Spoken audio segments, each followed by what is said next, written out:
Salam dəyərli izləyicilər. Bu gün sizlərə Word proqramının ən vacib elementlərindən olan cədvəllər barəsində danışacağam. Cədvəllərin yaradılması, cədvəllər üzərində redaktə aparılması əməliyyatlarının hər birini xırdaçılığına qədər deyəcəm. Odur ki, mütləq qeydlərinizi aparmağı unutmayın. Word bildiyiniz kimi mətn redaktorudur. Sənəd yaradırıq Word-də, lakin sənəd yaradarkən biz cədvəllərdən də istifadə edirik.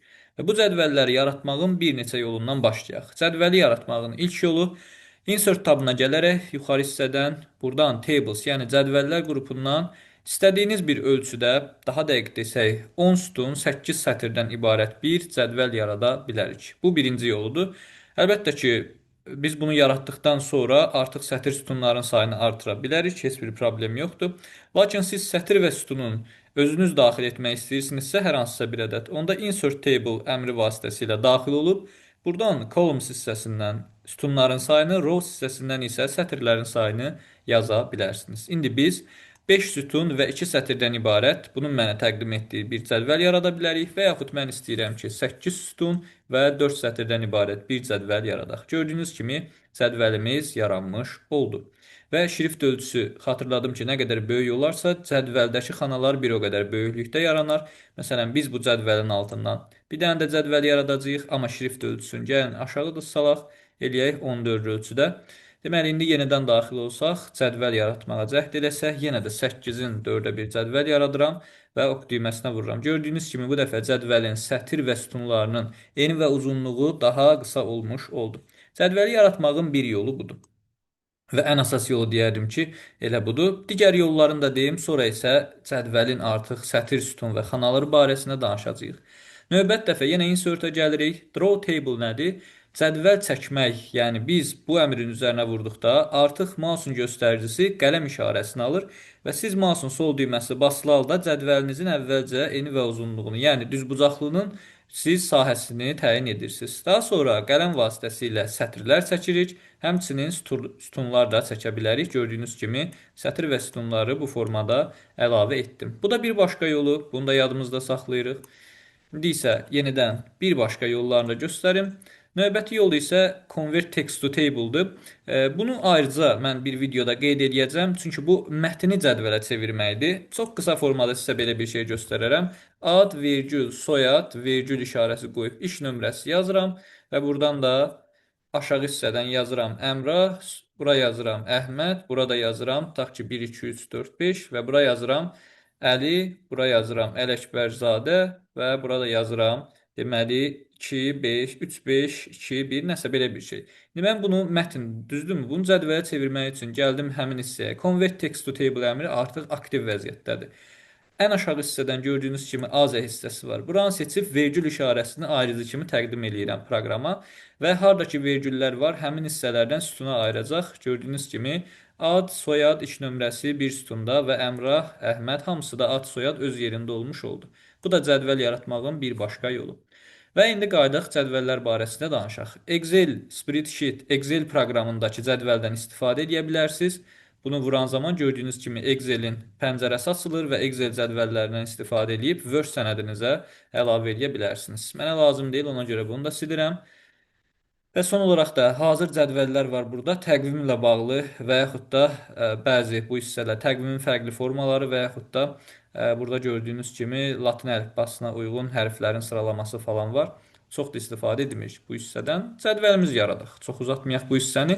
Belə bir cədvəl yaratdıq. Baxın, cədvəl yaradarkən açılan iki köməkçi tab var. Bunlardan biri Table Design, yəni cədvəlin dizaynı, cədvəlin tərtibatı. Digəri isə Layout, yəni cədvəlin düzəni adlanır. Əvvəlcə biz danışaq cədvəlin dizaynı, yəni cədvəlin tərtibatı tabu barəsində. Ən birinci qrupumuz Table Style Options, yəni cədvəlin parametrləri, üsulları və yaxud cədvəlin üslublarının parametrləri, belə deyək, cədvəl üslubları parametrləri. Header row. Bu nə deməkdir? İlk sətri ayırmaq. Deyərsiniz, müəllim, bu hazırda quş işarəsi var, amma ilk sətirdə hər hansısa bir fərqləndirici bir şey görmürük axı biz. Baxın, biz buradan cədvəlin Table Styles qrupundan fərqli formalarda dizaynlar verə bilərik. Görürsünüz, hansını seçsəm, yuxarı hissədəki ilkin sətir qara rəngdə olmuş olur. Burada göy rəngdə olmuş olur. Yəni cədvəlin belə deyək, İlk sətri digər sətirlərindən seçilmiş olur. Baxın, çoxlu sayda sətirlər əlavə edirəm. İlk sətri gördüyünüz kimi bu hissə digərlərindən fərqli rəngdədir. Yəni bunu fərqləndirmişəm mən. Əgər siz cədvəlin ilk sətrinin fərqli olmasını istəmirsinizsə, o zaman seçirsiniz. Header row-nu aradan qaldırdıq. Gördüyünüz kimi quş işarəsini götürən kimi bütün sətir sütunlar, yəni bütün sətirlər deyək, çünki sütunlardan onsuz da söhbət getmir, row-dursa sətirdən gedir. Hamısı eyni dizayna malik oldu. Yenidən seçsəm gördüyünüz kimi ilk sətir digərlərindən seçildi. Eyni şey sütunlara da aiddir. İndi biz elə bir üslub seçək ki, orada ilk sütun ayrılsın. Gördüyünüz kimi ilk sütun bax qapqara verilib. Mən indi cədvəli seçirəm. First column-undan deyirəm fərqləndirmə bunu. Gördüyünüz kimi ilk sütun fərqləndirilmədi. Digər sütunlarla eyni dizayna malik olmuş oldu. Və yaxud da yenidən quş işarəsini qoydum və gördüyünüz kimi fərqləndirilmiş oldu. Total row. Total row nə deməkdir? Bu yekunda ən sonuncu, yəni sonuncu sətrin fərqləndirilməsidir. Bir dəfə bu düymənin üstünə vursam, gördüyünüz kimi ən sonuncu sətrimiz fərqləndirilmiş oldu. Xüsusilə ədəd tipli hesablamalar aparan zaman biz sonuncu hissədə cəm yazacağıqsa və yaxud ən sonunda bir nəticə yazırıqsa bunu fərqləndirə bilirik. Amma çox da lazım olmur. Last column isə təbii ki, tərcümədə son sütun gedir. Son sütunu da bu formada fərqləndirə bilərsiniz. Sətri boyunca hesablamalar aparan zaman sonuncu sətirdə bir ədəd yazırıqsa və ya yekun nəticə yazırıqsa bunu fərqləndirə bilərik. Bandit rows nədir? Bunu da aradan qaldırım mən, rahat görəsiniz. Bandit zolaqlanmış sətir deməkdir. Gördüyünüz kimi sətirlərdə bir boz rəngdədir, bir də açıq boz rəngdədir. Bu formada elə bir-birini əvəz eləyir. Bu tündür, bu açıqdır. Bu tündür rəngləri. Və əgər siz bunu istəmirsinizsə, bir dəfə vurursunuz. Zolaqlanmış sətirləri aradan qaldırdıq gördüyünüz kimi.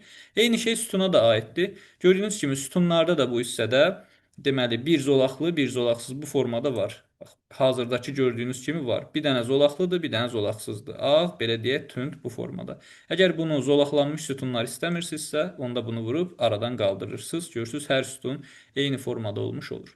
Növbəti table styles, yəni üslublar qrupundan hazırda gördüyünüz üslublardan birini əlavə edə bilərsiniz fərqli formada və yaxud özünüz üslubu yaratmaq istəyirsinizsə, cədvəlin yeni üslubunu yarat, bax bu düymədən istifadə edib yarada bilərsiniz. Bir növbəti isə, müəllim, mən bunlardan heç birini istəmirəm. Mən sadəcə istəyirəm ki, mənim cədvəlim sadə bir görüntüyə malik olsun, bax bu formada. Mən bunu özüm rəngləmək istəyirəm. Və ilk sütuna, ilk sətrə tutaq ki, sarı rəng vermək istəyirəm. Seçdiniz ilk sətri. Yer gəlmişkən sətri seçmək üçün kursoru gətirirsiniz sətrin sol tərəfində, bax ox işarəsi kimi bu vəziyyətdə alanda sol düyməni vururuq və sətr seçilmiş olur. Bu formada biz onu sarı, göy, qırmızı fərqi yoxdur. Hər hansısa bir rəngə verə bilərik.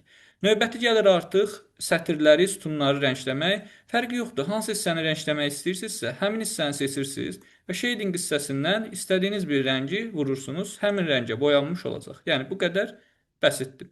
İndi biz geriyə qaytaraq bunu yenidən ağ rəngdə olsun. Bundan əlavə borders, yəni sərhəd xətləri.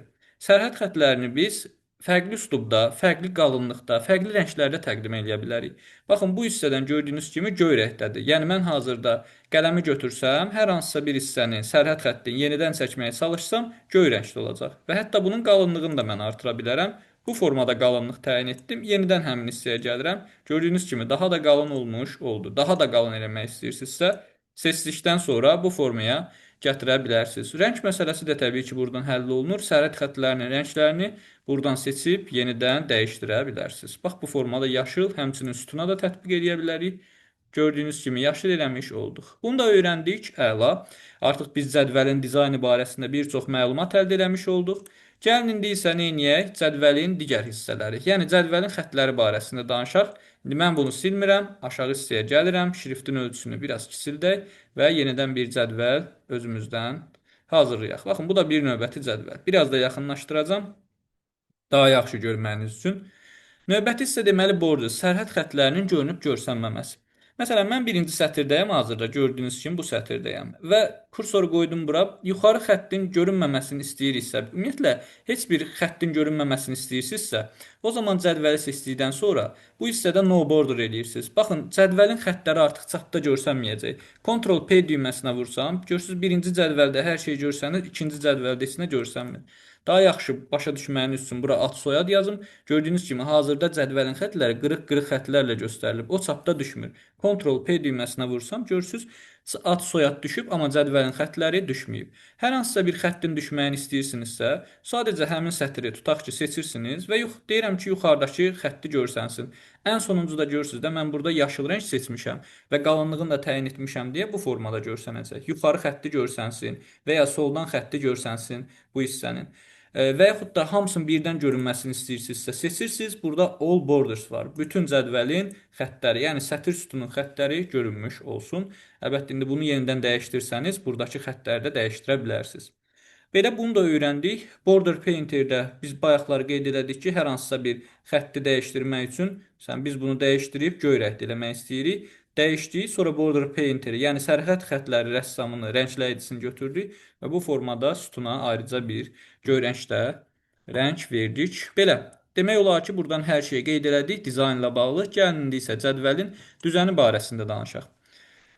Bunun üçün əlbəttə biz bir dənə bunu ləğv eləyək və gərək aşağı hissədən yenidən cədvəl yaradaq. Belə bir cədvəl yaradım, kifayətdir.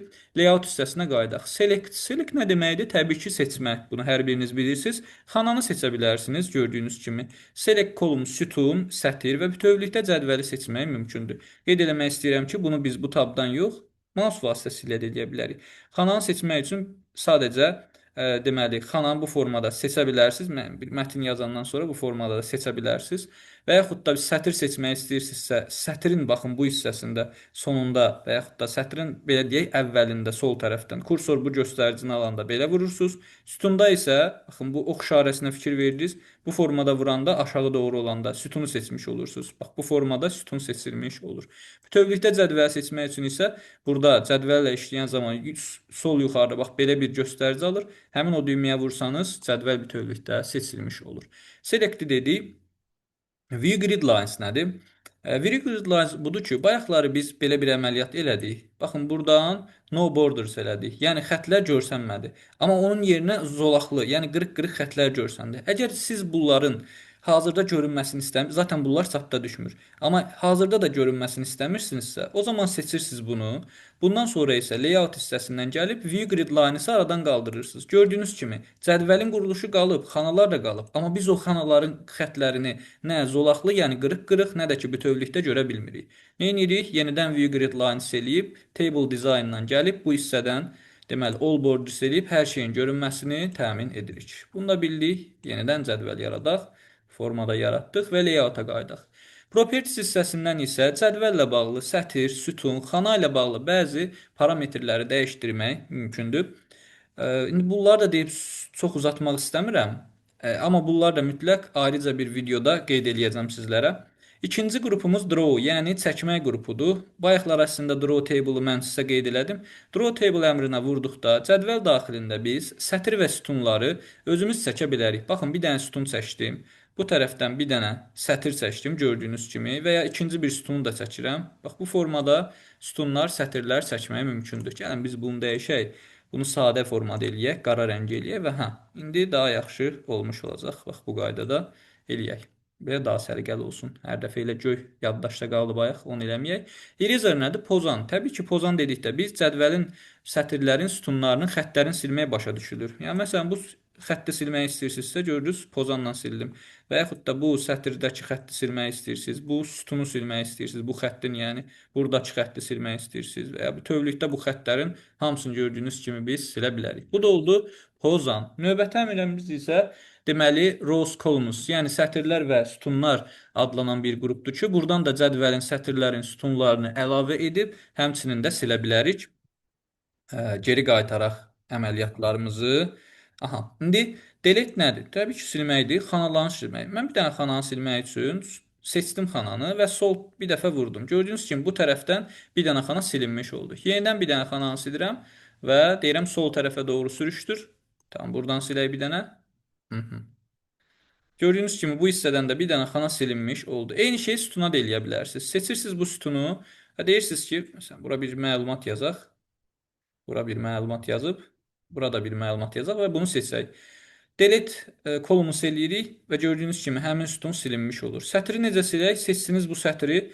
Bu hissədən rows, yəni sətri sil və ya sətirləri sil. Bir neçə sətri də eyni vaxtda seçə bilərik biz. Və delete əmri rows əmrinə vursaq, sətirləri silmiş olarıq. Eyni zamanda cədvəli də silə bilərik. Delete table eləsək, cədvəl bütövlükdə silinmiş olur. Gəldik layoutdakı növbəti əmr əlavə et. Yəni insert above yuxarı doğru. Biz yuxarı doğru nə əlavə eləyə bilərik? Əlbəttə ki, sütun əlavə eləyə bilərik. Sətr əlavə eləyə bilərik. Baxın, sətr əlavə elədim. Və yaxud da bunun alt hissəsinə, A-nın alt hissəsinə bir sətr əlavə eləyəcəm. Onsuz insert below. Bir dəfə vuran kimi görürsüz, A ilə B arasına, yəni alta doğru bir sətr əlavə etdim. Və insert left. Left nə deməkdir? Yəni insert left sol tərəfə doğru bir sütun əlavə elə. Gördünüz? Sol tərəfə doğru bir sütun və ya sağ tərəfə doğru bir sütun əlavə elə. Bu da belə. Sağ tərəfə doğru sütunlar əlavə elədik. Bir növbəti qrupumuz isə merge, birləşdir qrupudur. Əslində bu qrupun adı merge olsa da 3 dənə əməliyyat var. Biri birləşdirmə, digər ikisi ayırma deməkdir, bölmə.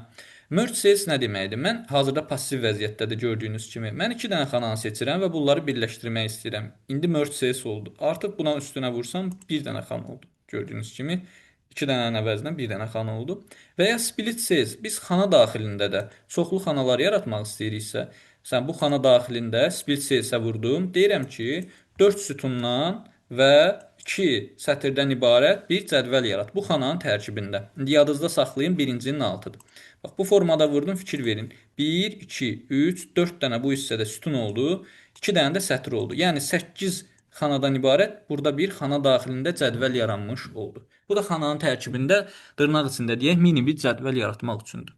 Split table nədir? Bu cədvəli bölür. Yəni kursoru hara qoymusunuzsa, split table-a vuran kimi həmin hissədən kursorun olduğu hissə və aşağı hissə ayrılır, yuxarı hissə isə birbaşa qalır. Bir də deyirəm kursorun olduğu və ondan aşağıdakı hissə ayrı bir cədvəl olur, ondan yuxarıdakı isə ayrı bir cədvəl olmuş olur. Bu da cədvəli iki yerə bölməyiniz üçün lazımdır. Bir növbəti əməliyyat isə автofit əməliyyatıdır. Bu cədvəl daxilində mətn yazarkən, yəni cədvəl daxilində simvollarla işləyən zaman sizin köməyinizə çatmış olur. Normalda cədvəl qurarkən avtomatik olaraq məlumat belə yazılır. Tutaq ki, Sumqayıt. Görürsünüz də cədvəl hazırda məlumat yazdıqca eni təyin edilir. Yox, əgər siz bunu enin təyin etmək, yəni bu formatı istəmirsinizsə, bu hazırda məzmuna uyğun cədvəlin enini təyin edir. Autofillo eləsəz, artıq konkret bir ölçü təyin elədi. Görürsünüz, əslində bunu əvvəlcədən təyin etsək daha yaxşı olardı, amma problem yoxdur. Aha. Bu formada artırır. İndi autofit contents eləsək, gördüyünüz kimi hazırda yazılmayan boş xanalar məzmuna uyğun olaraq kiçildi. Mən yazdıqca onun həcmi də böyümüş olacaq. Yəni bu hissədən yenidən bir cədvəl yaradaq. İndi bu cədvəli yazmamış bir dənə seçək və buradan icra eləyək. Deməli, AutoFit Window. Bunu belə bir şey eləyə bilərik. Baxın, cədvəlin ölçüsünü balacalaşdırdım və AutoFit Window eləsəm, hazırda pəncərənin ölçüsü nəyə imkan verirsə, sənəddəki iş sahəsinin ölçüsü həmin hissəyə qədər gördüyünüz kimi cədvəli artırmış oldu. Yəni, belə bir təsadüfən cədvəl yaradarsınız, kiçik gələr, sənədin pəncərəsini uyğunlaşdırmaq üçün AutoFit Window eləyərsiniz və bu formada görüntü əldə etmiş olarsınız. Onun yanında yerləşən əmrlər gördüyünüz kimi qıraqdan da yəni aydın başa düşülür ki, cədvəlin hündürlüyünü artırmaq üçün, bu isə cədvəlin xanalarının enini artırmaq üçün lazımdır sizə. Distribute rows və columns nədir? Sətirləri paylanmış, yəni bərabər formada yazılır. Gördüyünüz kimi hər sətrin eni düzgün oldu. Və yaxud da biz sütunları görürsünüz də, bu sütunun eni digərindən daha çoxdur. Distribute columns eləsək, hamısı bərabər şəkildə bölünmüş oldu. Yəni bir növ belə deyək, əgər bunun daha çox olduğunu düşünüb, bunun daha qısa olduğunu düşünüb bərabər eləmək istəyirsinizsə, çox rahatlıqla code distribute columns əmrindən istifadə edə bilərsiniz. Bu tərəfdə alignment düzləndirmədir. Düzləndirmə nədir? Əlbəttə, söhbət burada mətnlərdən gedir. Biz hər hansısa bir mətn yazsaq, tutaq ki, Əmrah, bu tərəfə də Əhməd yazaq. İndi biz bunun enini artıraq, yəni xananın enini, sətrin enini və sütunun uzunluğunu bu formada artıraq. İndi Əmrah gördüyünüz kimi sol yuxarıda yazılıb. İstəyirsinizsə sol aşağıda yazılsın, istəyirsiniz sol ortada və sol aşağıda yazılsın. Mərkəzdə yazılsın, mərkəz yuxarıda, mərkəz aşağıda və ya sağ tərəfdə, sağ ortada, sağ ən aşağıda yazılsın. Gördüyünüz kimi bu əmrlər vasitəsilə icra eləyə bilərik. Həmçinin istəyirsinizsə Əmrah belə yazılmasın, 90 dərəcə fərqli formalarda yazılsın. Yəni bu formada da gördüyünüz kimi biz eləyə bilərik ki, sütun üzrə və yaxud sətr üzrə belə şaquli və üfüqi düzləndirilsin. Bu da text direction mətn istiqaməti deməkdir. Cell margins nə deməkdir? Cell margins boşluqlar deməkdir. Yəni xanada boşluqlar görürsüz də əmrahdan bu tərəfə olan hissə, bax buradakı hissə boş qalıb. Yəni o boşluq deməkdir. Səliqəli görsənməsi üçün. Soldan 0,19 sm, elə sağdan da. Mən istəyirəm ki, heç bir boşluq qalmasın. Tam elə xəttin yanından yazılsın. Gördüyünüz kimi əmrah düz xəttin yanından yazıldı. Sağ tərəfdən də heç bir boşluq qoymadıq. Normalda axı bura yazsaq, görürsüz, burada da eyni şey oldu. Əgər mən hazırda boşluq qoysam, yəni Sales Margins'dən lefti bir balaca artırsam, bax, görürsüz artıq buradan biraz boşluq olmuş oldu. Həm də əmrahın bu tərəfindən, sol tərəfdən boşluq qoymuş oldum. Bundan əlavə burada bir də var sort, yəni data qrupu var. Data nə deməkdir? Verilənlər. Sort sıralamaqdır. Əvvəlcə bunu göstərim. Bura yazmışam Asim, bura yazmışam. Tutaq ki, Əmrah, bura yazmışam Cavid, burada yazmışam Babək. Gördüyünüz kimi bu mənim ilk sütunum əlifba sırasına görə düzülməyib, qarışıqdır. Mən seçdim buranı və ya seçməsəm də olar. Gəldim sort hissəsinə. Burada deyirəm ki, kolumn 1, yəni Asim olan sütunda artan sırayla düz. Və gördüyünüz kimi Asimə görə, yəni birinci sütuna görə A birinci gəldi, sonra Babək gəldi 2, sonra Cavid, sonra Əmrah. Əlifba sırasına görə düzləndirilmiş olduq. Bunu da öyrəndik.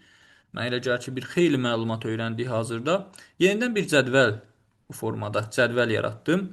Və hətta gəlin biraz bunu böyük yaradım. Çünki burada cədvəlin böyük olması bizim üçün biraz vaxta qənaət olacaq. Aha, bu formada cədvəl yaratdım. Və bu hissədən də yazıram ad, soyad. Davamını da heç nə yazmıram. Sadəcə deyirəm ki, buradan çoxlu sayda cədvəlin sətrin sütununu əlavə eləyirəm və növbəti səhifəyə keçməyini təmin eləyəcəm bu dəqiqə.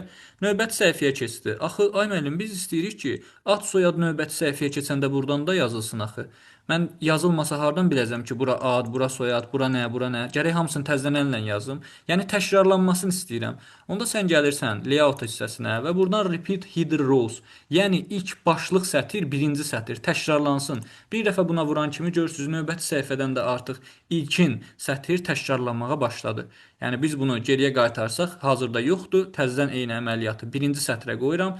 Repeat header rows, yəni ilk sətir təkrarlansın eləyirəm və bu hissədən də mən deməli ilk sətri növbəti səhifələrdə təkrarlanmış olacam artıq. Convert to text nədir? Cədvəli mətnə çevirmək. Çox maraqlı bir əmrdir. Cədvəli mətnə çevirməkdir bu. Mən bu hissədən bura qədər olan hissəni silmək istəyirəm. Və burada qısa bir şey yazım. Elə Əmrah, burada yazım Əhməd formada. İndi cədvəli mətnə çevirmək üçün cədvəli seçdim. Layout-a gəldim. Convert to text. Deyirəm ki, hazırdakı bunlar vergül vasitəsilə bir-birindən ayrılsın mətnə çevrilərkən. Ok düyməsinə vurdum gördüyünüz kimi. Ad, soyad vergül vasitəsilə, Əmrah, Əhməd vergül vasitəsilə, digər xanalar da boşdur deyə onları da sadəcə vergül yazaraq bu formada bir-birindən ayırdı. Bu da oldu cədvəli mətnə çevirmək. Və ən sonuncu əməliyyatımızı da deyirik formula. Formula nədir? Sadə əməliyyatları biz toplama, vurma, bəzi əməliyyatları bu hissədən icra edə bilərik. Tutaq ki, deyirəm, mən bunları silim bir dənə. Bura yazmışam ədədlər. Məsələn deyirəm indi 14, 15, 10, 3, 2, 3, 78, 3 və 45, 34. Bunları toplamaq istəyirsinizsə, o zaman formula hissəsinə gəlirsiniz. Sum left, yəni deyir topla sol tərəfdəkiləri, bu xanadan sol tərəfdəkiləri topla. Ok düyməsinə vuran kimi gördüyünüz kimi bu hissədə 162 almış oluruq. Yəni bunların toplamını almış oluruq və ya sütun üzrə deyilən əməliyyatlar eləyə bilərik. 15, 16, 23. Burada cəmin yazmaq istəyiriksə formula hissəsinə gəlib above kursordan yuxarıda olan hissələri topla getsin və bu da toplayır 68 almış olur. Cədvəllər barəsində ümumi məlumatlar bu qədər. Mənə elə gəlir ki, artıq Word-də cədvəllər barəsində 90% məlumatı bildiniz, 10% məlumatı isə əlbəttə işləyərək artıq özünüz də öyrənmiş olacaqsınız. Amma demək olar ki, əksər məlumatları qeyd elədim. Hələlik bu gün bu dərsdən bu qədər. Bir növbəti videoda görüşənədək şərhlərinizi yazmağı unutmayın. Sağ olun.